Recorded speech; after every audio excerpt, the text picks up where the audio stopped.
Good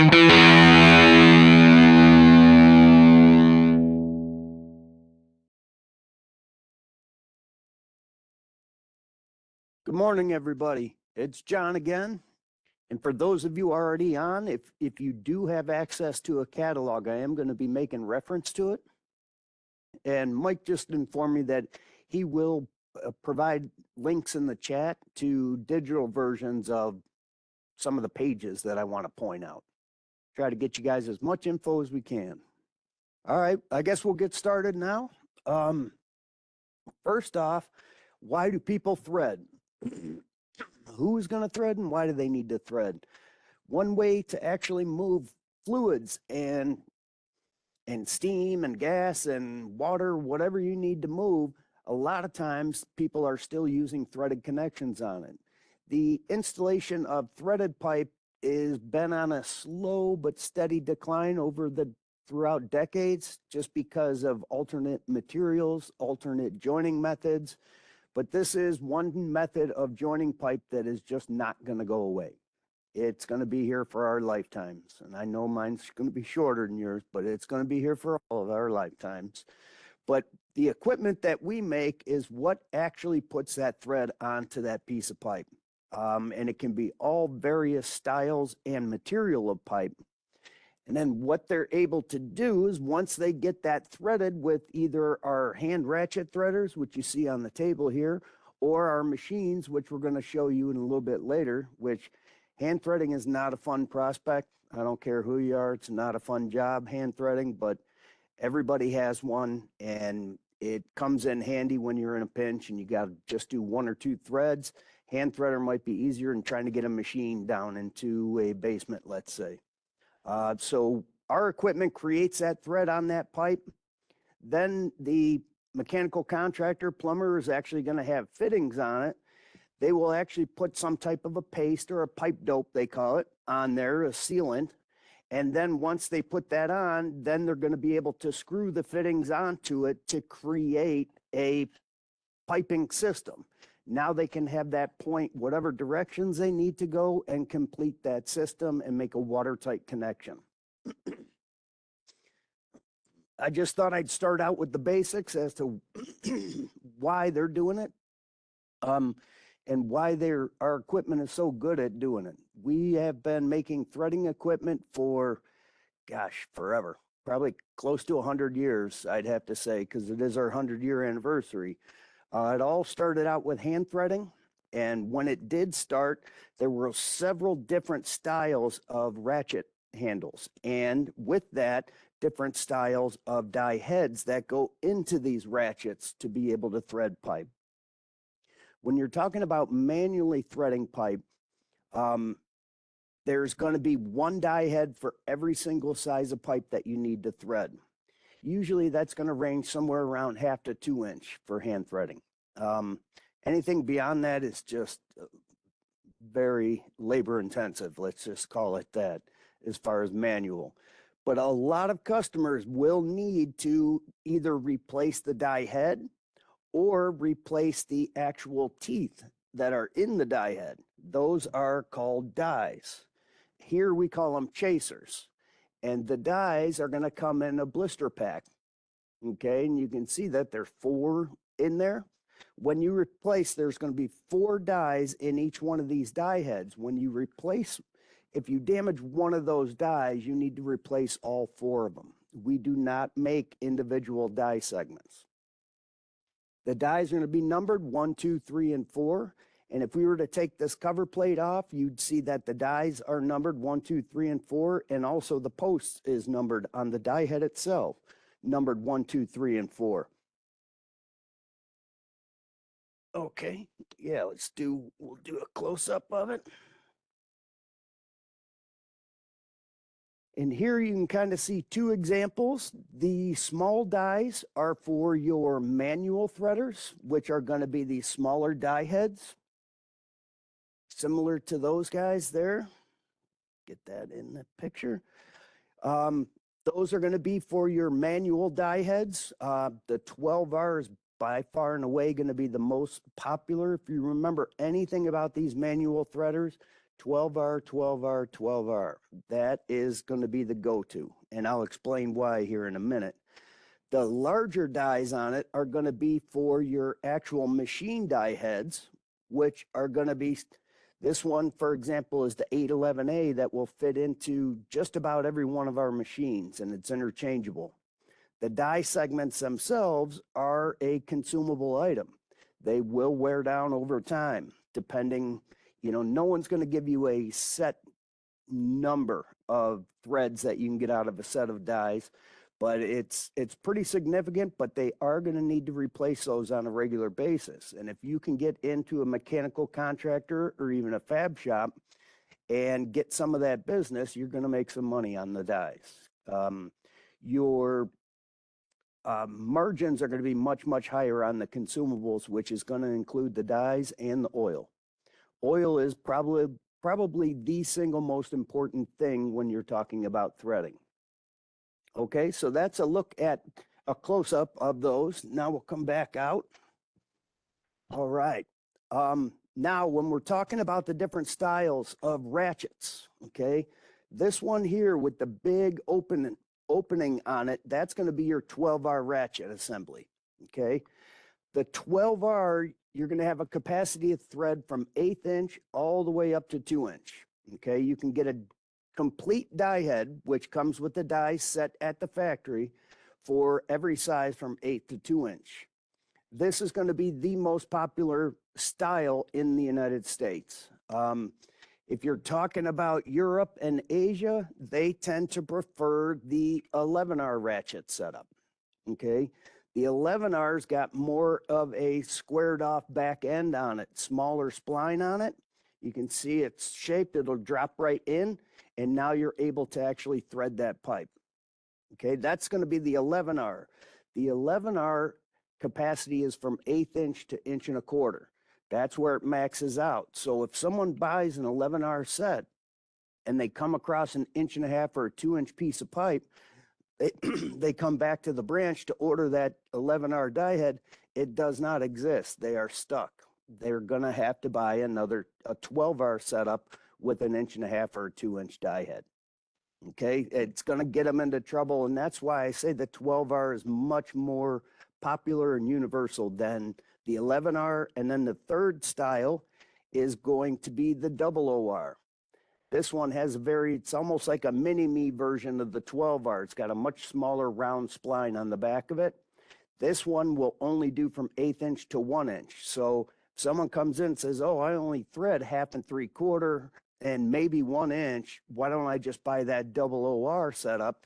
Because at some point, whether it's a month or year, doesn't matter, they're going to come back in looking for that 1.5 inch, 2 inch die head, and then they're going to be stuck, okay? The only reason, thank you, Mike, Vanna. The only reason I would sell any customer the 00R ratchet is if they were threading bolts. This is a 00RB die head, B for bolt or button die.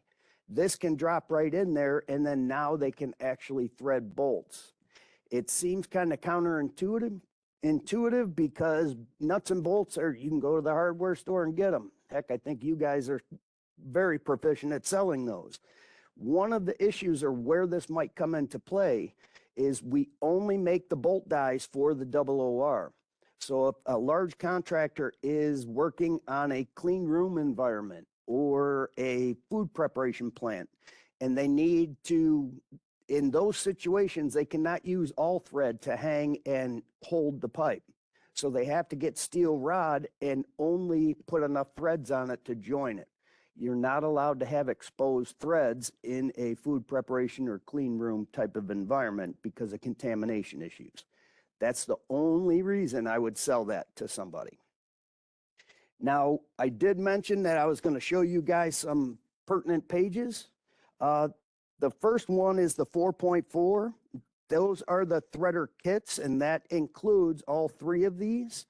And you'll see it comes in different configurations as far as the number of die heads that are going to come in a kit, okay?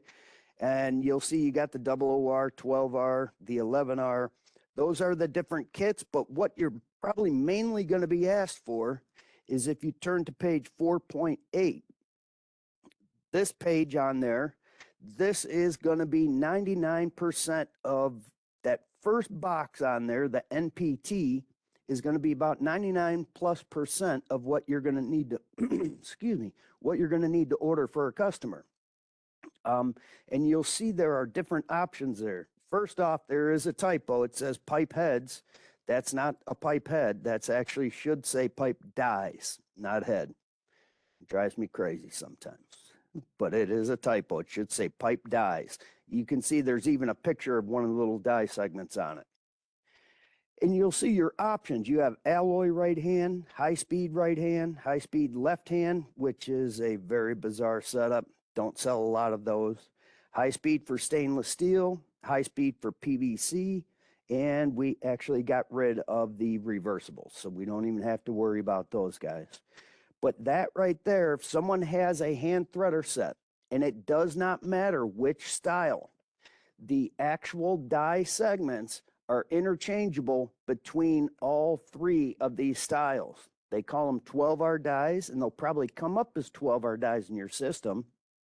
But if someone has an 11R or a 00R, these dies are interchangeable by size for all of them.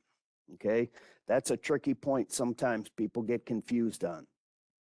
So that, and you can see as far as the catalog numbers that run across, it's based on the pipe size, and then the number that comes after it is the number of threads per inch that are necessary. 4.8. So anytime they're going to need replacement teeth, a lot of times they'll say, I need teeth for my threader. It's going to be, if it's a hand ratchet or a handheld power threader, this is the page where you're going to order those dies. Oh, okay. There you go, Mike. Well, these are your dies, pipe dies. And the die heads, if they damage one of the total die heads, or they bought a smaller kit and then now they need that 1.5 or 2-inch 12R die head, it's on the page before on 4.6 where you have the die heads complete. When you get to the 4.6, there you go, Mike. All right.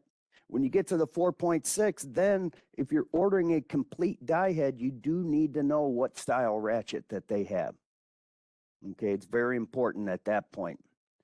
And sometimes they'll know, sometimes they won't know. So it's the best way I know to describe it is by flipping the die heads upside down. And if you look at them, the big back end is going to be the 12R. The squared off one is going to be the 11R. And then the small round one is going to be the 00R. So you got your 12R, your 11R spline, your 00R. Most people are going to be going with the 12R. So, and when I say NPT, NPT stands for National Pipe Thread. That is by far and away the most common way to join pipe. If someone says I need a 1-inch die for my handheld threader, then it's, if they don't specify any other thread form, they automatically are going to get NPT. NPT is always the fallback unless they actually specify something different. We do make a lot of other different dies for it, but NPT is king in North America.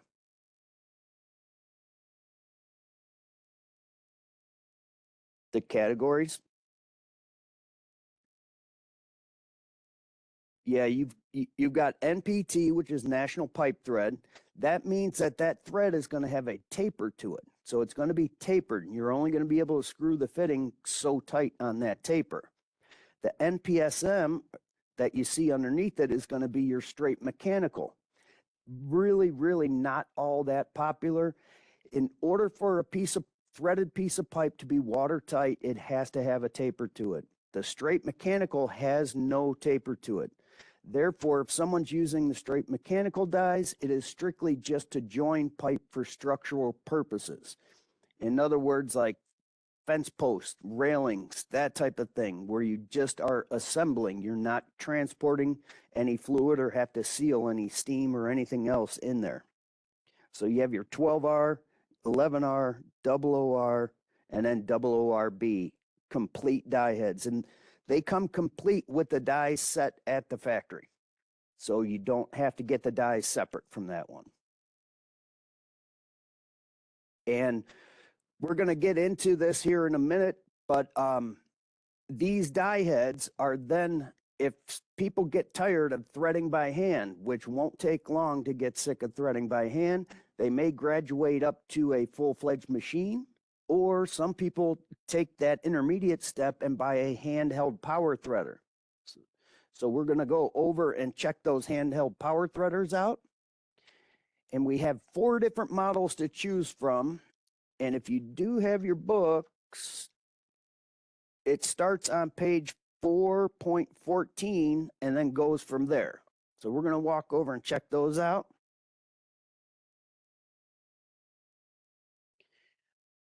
Okay, your first one here is going to be the 600i. That is a handheld power threader. This 600 and the 690, they accept 11R die heads. So it's going to be the squared off die heads that you're going to be using directly into the 600 or into the 690. Okay, and the reason they did that is because the 11R system is very, very popular in Europe, and they wanted handheld power threaders to be able to use. In the US, remember I said the 12R die heads are king? The 12R die heads are going to be able to fit directly into, and I'm going to be down here, Mike. They're going to fit directly into your 700 power drive. So those die heads can drop right in based on whatever size pipe you're looking to thread. So you can drop your 12R. So when you get sick of hand threading, you can buy that 700 power drive. In the field, they'll call it a pony, a power pony. When you drop that die head in, you can actually take it right out of your manual kit. You don't have to buy a whole nother set of heads to be able to thread with it. And then our newest that just came out this year is going to be the 760 FXP. This is a full-fledged battery handheld threader. Now, the confusing thing with this one, can be confusing to some people, is we make a version just like this one that's set to take the 12R die heads, and you can drop those right in. But we also have a version that can accept 11R die heads.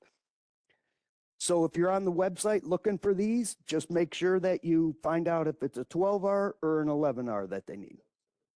It does say it right on it, the 12R. This is a very popular one now. Very, very fast. It has an anti-kickback motion to it. It uses a 60-volt battery. We have a 4 amp hour, which is in here right now. We also offer an 8 amp hour. And with one charge of the battery, you should be able to thread 30 pieces of 2-inch pipe with one charge. All right, now we're going to get into a bit of the machines. So we're going to walk back over behind Mike here.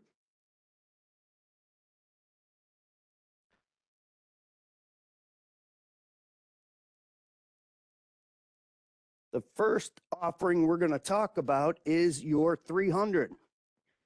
And the 300 is, excuse me, is by far and away the most popular threading machine that we sell. We sell 3 of these to any other threading machine that we have combined. That's how popular it is. And it's been out forever. As it's set up right now, it's able to accept your universal die heads. It just pushes right into that carriage, and now you're able to thread that pipe. Okay, so one operator be on the operator's side. You can cut the pipe, you can ream the pipe, and then thread the pipe. As it sits right now, this is called a 300 complete, where it comes complete with everything you need to thread from 1/2 to 2-inch pipe. It's going to come with the reamer, the cutter, the die head, and it's going to come with 2 sets of dies. Okay, one for 1/2 and 3/4 inch, and then the other set for 1 to 2 inch.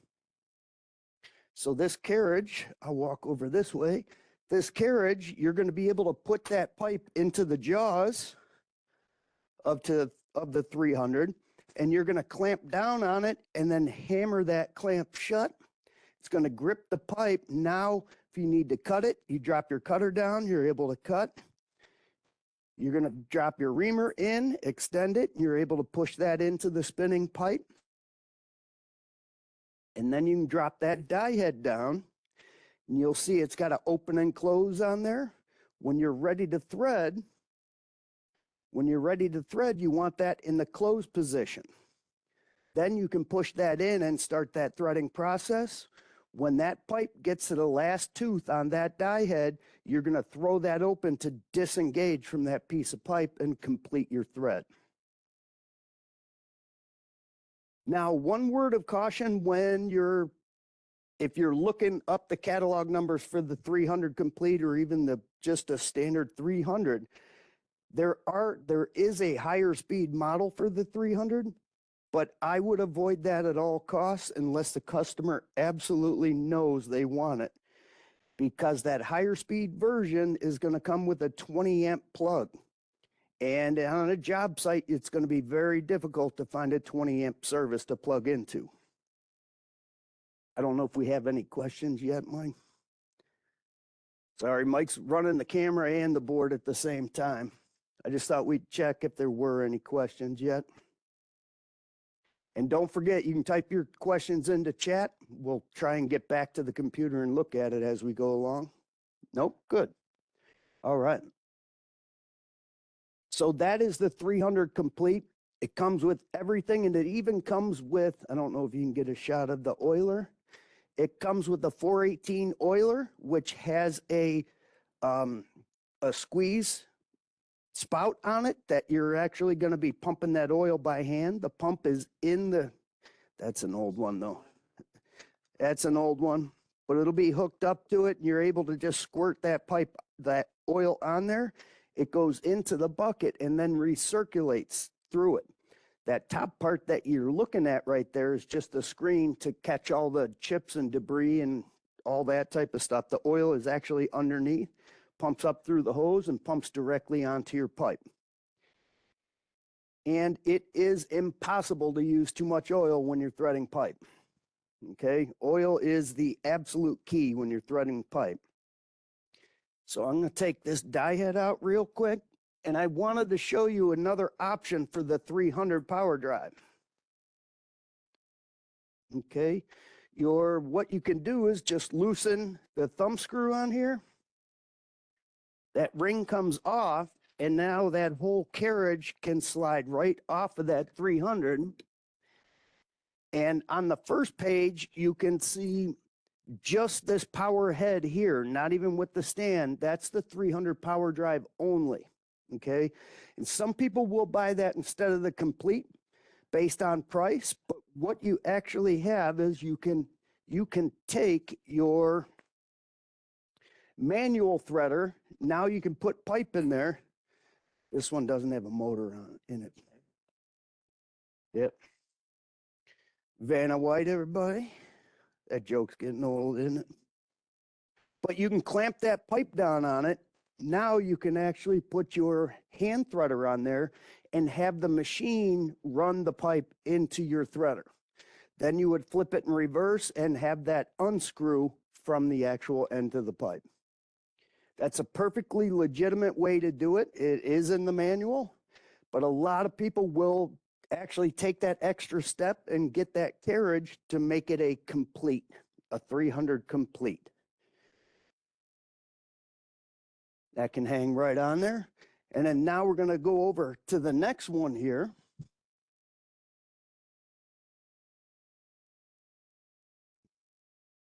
Pull it out a little bit. This is going to be your 300 compact. And I probably should have checked this before we made the video, but your 300 compact is an all-in-one type of machine. Now you don't have the 418 oiler. You do not manually have to oil with this machine.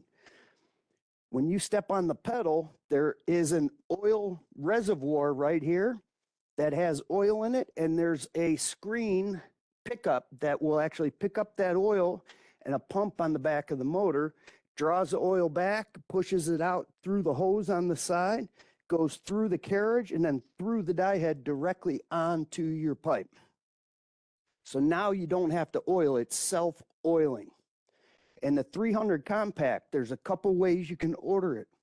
The first catalog number in the book, if I recall correctly, is just the machine, okay? The second number down is this kit where it comes with the machine and the folding stand underneath. Can you back up so we can see that stand, Mike? So when it comes to transport, this one is much, much easier and more convenient to transport than the 300 complete. 300 compact, you pull 2 pins on the front of it, and that latches all the way down, and now you have everything all in one to go on and off of a job site. Makes it very, very convenient, and when you're ready to set back up to thread again, you pull the pins, and you have gas-powered assisted shocks, and it just snaps right into place, and now you're ready to work. Very convenient machine. A lot of people don't even consider this. They just call up and say, I need a 300, I need a 300, I need a 300, when a better option for them may be the 300 compact, okay? This is the 300 compact. I know it gets confusing with all the 300 model numbers, but you have the 300 power drive, the 300 complete, which comes with everything you need to thread 1/2 to 2, and then the 300 compact, which comes with everything you need to thread from 1/2 to 2 inch. Yes, yep, yep. The power drive only is just the head part. Is just the head, no stand, no carriage, no nothing to it. Some people may prefer that because they can mount it to a bench or a toolbox, something like that. Not everybody wants a stand with it. But the compact, the whole point of it was ease of maneuverability and going on and off a job site. That, and you don't have to manually pump the oil, which is a very nice feature. So it self-oils. You got a question there, Mike? Oh, do they? Okay, good.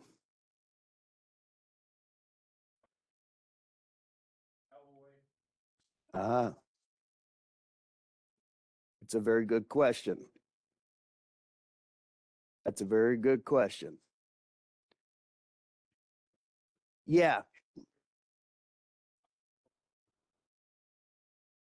Okay, there are 2 different styles of dies, and that's based on the material or the hardness of the actual dies themselves. We have alloy dies and we have high-speed dies. Your alloy dies are going to be good for just your general threading purposes, okay? They're both made out of hardened tool steel, but your high-speed dies are going to be made out of a harder-based material tool steel. So if somebody is in a fabrication shop and they're threading piece after piece after piece where the oil doesn't get a chance to cool down, the dies don't get a chance to cool down, that temperature will continue to build throughout the day. In that situation, you're going to see much improved and longer life on the high-speed dies than you do the alloy dies, okay? If someone comes in and says, I need a set of dies for my rigid threading machine, okay, all of those dies, they're universal dies used in universal die heads. Usually I tell people, what are you going to sell them, high speed or alloy? Well, the high speed are more expensive, but what it really comes down to is what do you have in stock to hand to them and sell to them? If you have it in stock, it doesn't matter if it's alloy or high speed, it produces the same thread, okay? It's just the high speed are a little more durable for heavy use and high speed threading. More threads per die. If you're just doing 1 or 2 threads and going and installing pipe, coming back and doing 1 or 2 threads, you're not going to see a huge difference between the amount of threads you get out of high speed versus alloy. But yeah, the high speed, you're going to make a bigger margin on, I guess is what it comes down to. and they're not going to be disappointed in the performance of high-speed dies. When it comes to stainless steel, our stainless steel dies are automatically made out of high-speed steel. You don't get the option if someone's threading stainless steel. And also the geometry, or how they grind and shape the lead into the thread, is going to be different because stainless steel is such a unique material. When you start to cut it, it will work harden. It hardens as you work it or cut it. And it tends to not even get out of its own way, which makes it very difficult to machine and thread. That's why there's specialty dies specifically for high speed, or I'm sorry, specific dies specifically for stainless, not high. They will automatically be high speed. One word of caution on the stainless steel dies: if you have a customer that's doing a job in stainless steel and they're threading with the stainless steel dies, one thing you don't want to do is put a piece of standard carbon steel pipe in, or black pipe they call it in the field, because the carbon from that pipe will actually get impregnated into your stainless steel, and they call it cross-contamination. Then you're going to have, your threads are going to tend to oxidize, tend to rust, and they potentially can leak over time. So you never want to mix and match. Most contractors, if they work on both stainless systems and carbon steel systems, they will have two separate die heads with the dies set up in it, so there's no cross-contamination. I hope that answered the question, Greg. I don't know if I went in a little too much detail on that one, but, and that's the same for the universal dies. This is the 811A. This is by far and away the most common die head. And we're going to swing over here real quick. Now with the 811 die head, you actually have to physically manually stop the threading process by throwing that handle up to the open position to disengage. This die head is another universal die head. It uses the same dies as the 811A. And when you push this one down, you push it down to lock, you actually have a release foot that actually snaps that open for you when the pipe hits the end of it. So this is a self-opening die head. This one is a little bit more expensive than the 811, but it is an option. The 811A is by far and away the most popular based on the price. Then you have the 816/817. These are much less common in the field. They came out with this one when they developed a new machine, faster threading machine, where you have preset stops for every size of pipe that you're doing.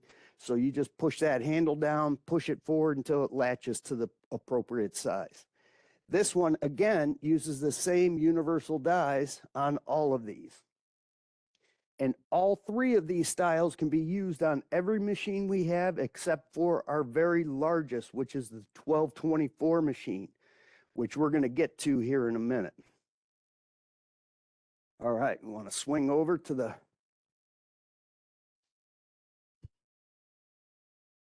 535s. Okay, we have two different styles of 535 machines. Okay, this is the 535 manual chuck machine. Just like we showed you on that 300 complete, or the 300, you're going to crank that jaw down and hammer that piece of pipe into it manually.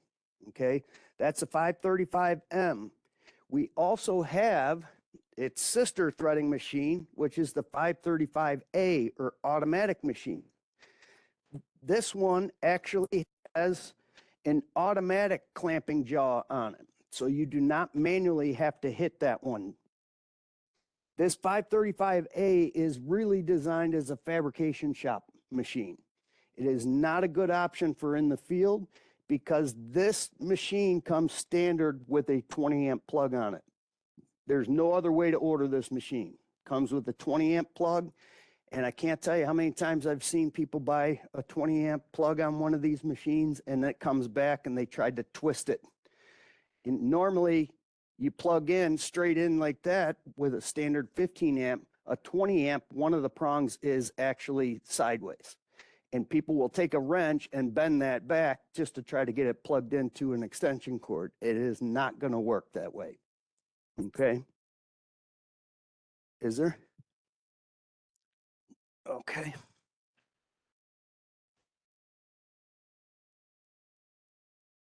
Oh, here we go. There is your 20 amp cord. And that's the one that they always try to twist and get it into a regular wall socket. It is not going to function properly. It's not going to be good. So yeah, they have to be aware this for a job site, a customer working on a job site, this is not the proper machine for them. What makes the 535A unique is that it uses an induction motor versus a universal motor. Excuse me, lack of a better description, an induction motor is going to run at the same speed regardless of the amount of torque that you put on it. So this is going to start and finish the thread all at the same speed. Whereas with your 300 compact, and your 535 manual, they all use universal electric machines, which means as you increase that torque or load onto the motor, it's going to slow down and it's going to bear down, and you'll even hear it kind of grinding. On your 300s and 535M, it's going to take about 25 to 30 seconds to thread a piece of 2-inch pipe. When you get to the 535A or automatic with the induction motor, it's going to take about 11 seconds to thread a piece of 2-inch pipe. So it's very, very fast. It's for production. And with that induction motor, they've actually implemented a 3-speed transmission on it, okay? And there is a speed selection chart on there depending on what you're threading. There you go, Mike. So you have a low, medium, and high, and it's basically, if you're threading 1.25 inches and smaller, you're going to be able to do all of that threading on the high speed. If you're threading 1.5 inches to 2 inch, you're going to be on the medium speed. And if you're threading real high torque applications, that's when, like 2-inch bolts, that's when you're going to go with the low speed on it. It's a very good machine, very fast, very quiet, but it is very specific to where you're going to, what customer. It's going to have to be permanently fixed in a shop. When it comes to the 535s, and we're going to get to the 1224 next, in the book, the machines, there is no one catalog number that includes the machine and the stand. Okay, so if someone's ordering a 535, you have to ask them if they want a stand. If they want a stand, there's 3 different models to choose from. Some people don't want a stand. Some people may already own a stand. So they might not need the stand, and that's why they're separate catalog numbers. So you'll have to get the 535M or manual machine and then order the appropriate stand. We have a 100A, which is just 4 legs and sits in place.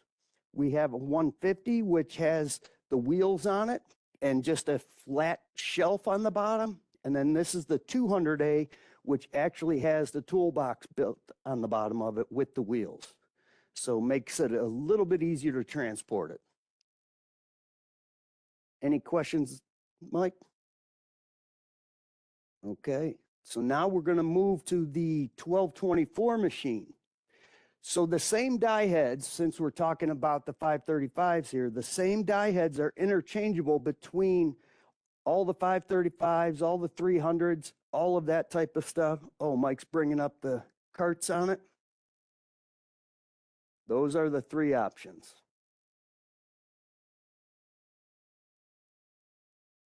All right, thank you, Mike.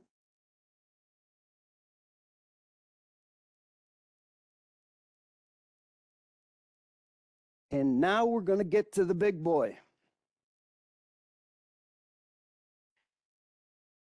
It's a little hard to keep a camera in one place with this setup. The machines are too heavy. This is the 1224. This is the biggest machine that we make.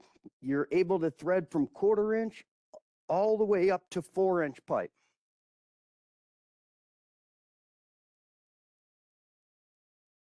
There's where the pipe goes. And with this machine, this 1224 machine is going to come with 2 die heads, okay? And these die heads are unique to the 1224 machine.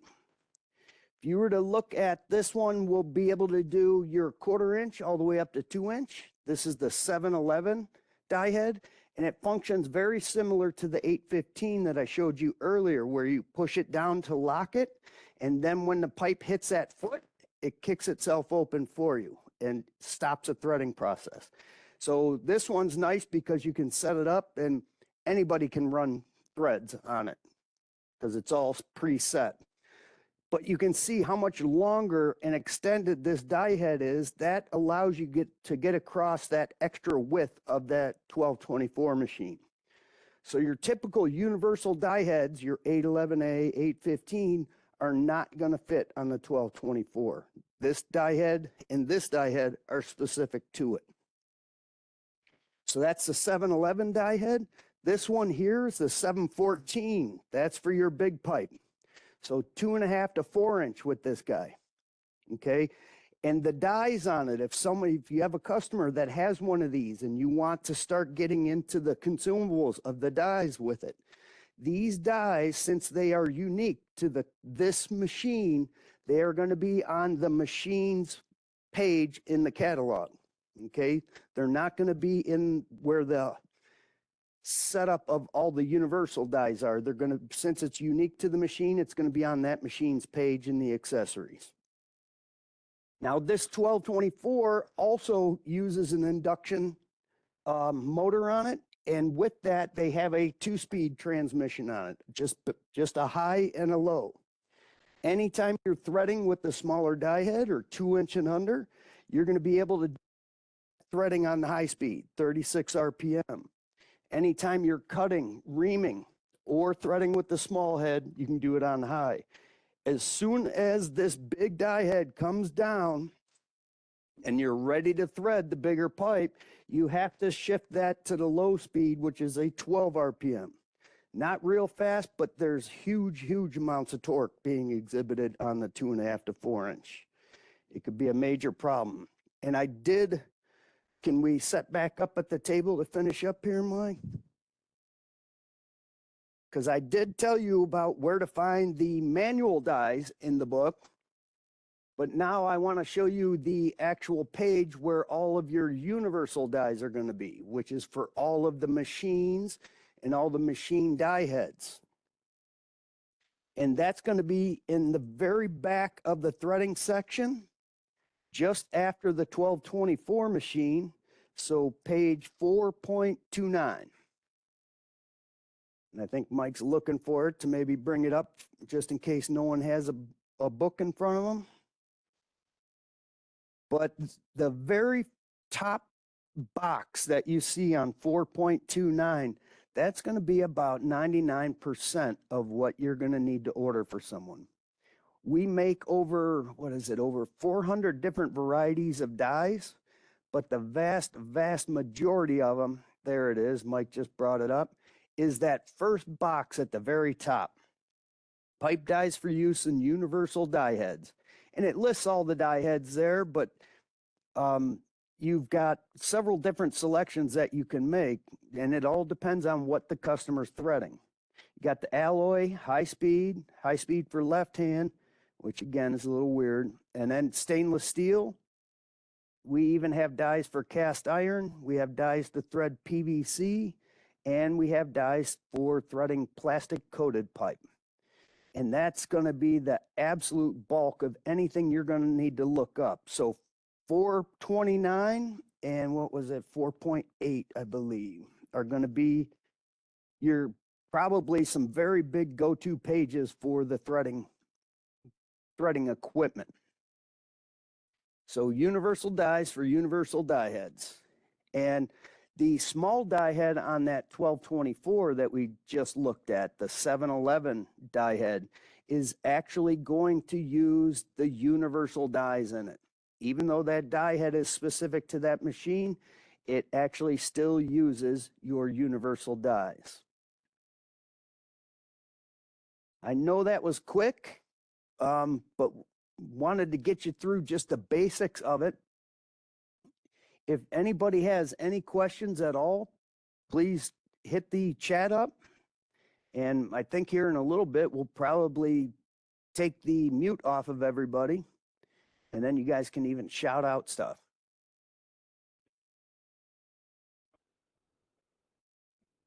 Ah, yes, sir. The types of cutting oil.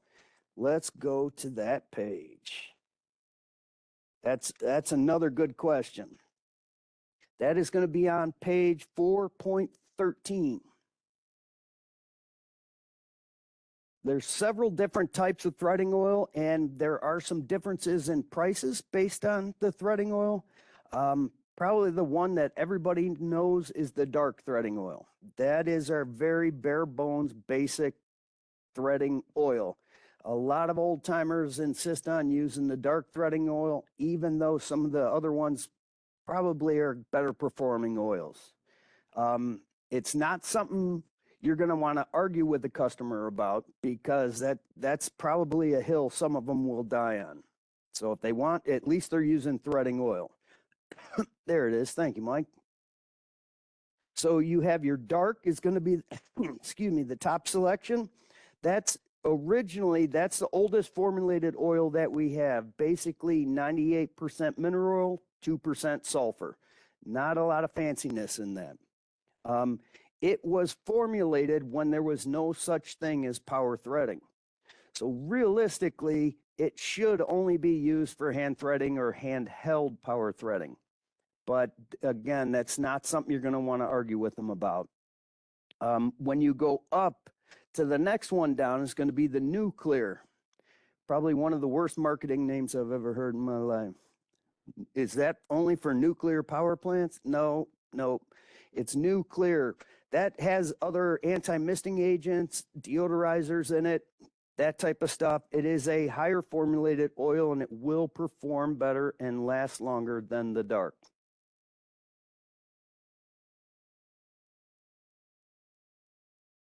Yeah, that top part is really what Mike's highlighting there, is really what kind of breaks down the differences between them.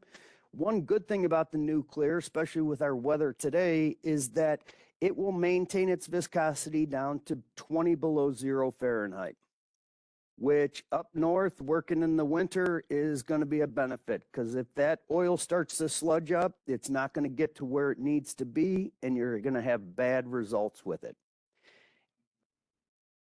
Yeah, and nuclear comes standard with all of our machines.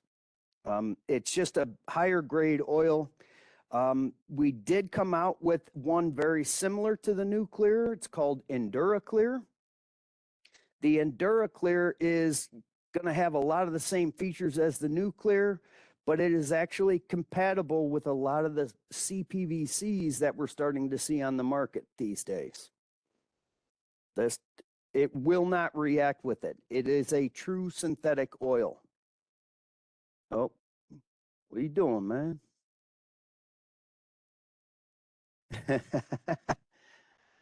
Mike's pressing buttons.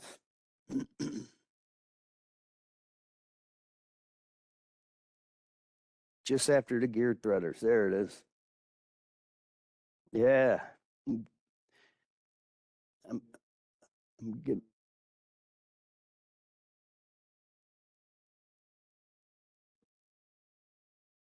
Yes, sir. Yeah, the key to the EnduraClear is right there that Mike is highlighting. It tells you that it is compatible with a lot of the FlowGuard, Gold, BlazeMaster, Corzan. Those are just different types of CPVC that we are seeing in the field these days. So we came out with a true synthetic oil. It is not a petroleum based, that will not chemically react with the plastics.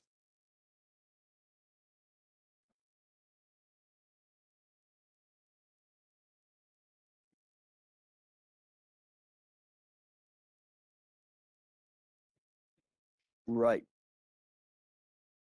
right, right. And that EnduraClear will work on carbon steel pipe. More than likely, people are not threading the Flow Guard Gold and the Blaze Master and the Corzan. But if they're threading pipe that they're hooking up to that system, it won't react with that system. Normally, if you're threading plastic pipe, you would have to shut the oil off unless you have EnduraClear. Then you can use it without it being a problem. And the Nuclear and the EnduraClear are only maybe a couple dollars more than the dark as far as a gallon goes. So it's not a huge jump. Where you get into a huge jump is when you get to the Extreme Performance. The Extreme Performance is, it actually used to be called stainless steel threading oil, but people thought it was only for stainless steel. It's not only for stainless steel. It's great on stainless steel, but you can use it on black pipe as well. It is a petroleum based, and it's the highest formulated oil that we have. We also carry that Extreme Performance in an aerosol can. I think you may have seen it earlier when we had the 300 complete. We were showing you that oiler on there. That's actually nice if you need to do 1 or 2 threads out in the field and you don't want to bring a whole oiler with you. It doesn't recirculate it, but it just sprays as an aerosol. I hope that kind of answered the questions on the oils. It's like a good, better, best type of situation. If someone is threading a lot of stainless steel, it is worth the extra expense to get the Extreme Performance oil.